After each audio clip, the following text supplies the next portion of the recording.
Cerita mistik asal-usul lapangan siluman di pelosok Kabupaten Bogor. Di sebuah pelosok tersembunyi di Kabupaten Bogor, tepatnya di balik hutan bambu yang lebat dan tak bertuan, tersembunyi lapangan luas yang oleh penduduk sekitar disebut lapangan siluman.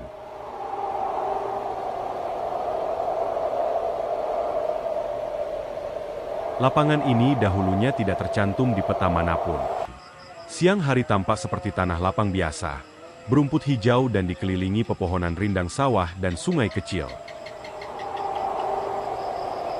Tapi saat senja mulai turun, suasana berubah dan sangat menyeramkan. Konon, lapangan itu bukan sekedar tanah kosong. Ia adalah cermin dunia arwah, tempat roh-roh penasaran berkumpul dan tempat terakhir dari puluhan warga desa yang menghilang tanpa jejak sejak zaman penjajahan kolonial Belanda.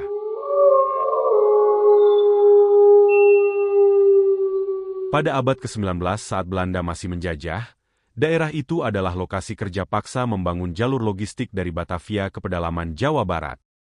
Para pekerja pribumi dipaksa menggali dan meratakan tanah yang kini menjadi lapangan tersebut. Namun mereka tidak tahu bahwa tanah yang mereka gali adalah makam.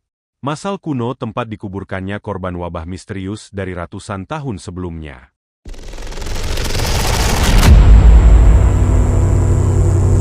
Setiap malam para pekerja melaporkan mendengar bisikan lirih dari tanah, suara tangis dan jeritan yang datang dari dalam bumi.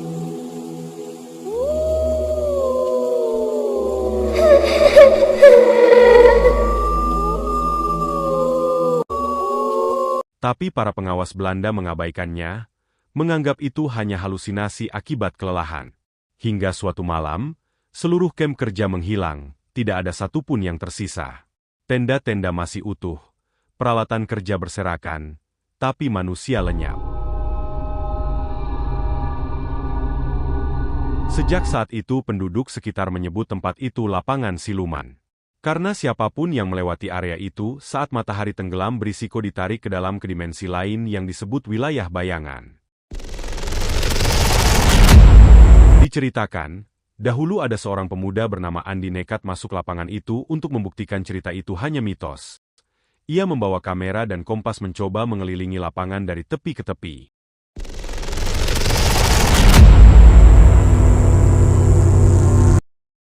Kamera hanya merekam selama 3 menit sebelum sinyal menghilang.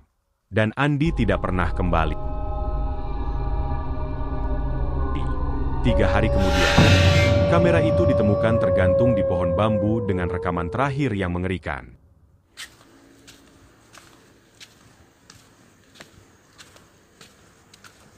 Suara napas berat langkah kaki tanpa wujud dan sesosok bayangan hitam yang menurut orang Sunda disebut longga-longga, atau raksasa besar yang berjumlah puluhan mendekat dari segala arah.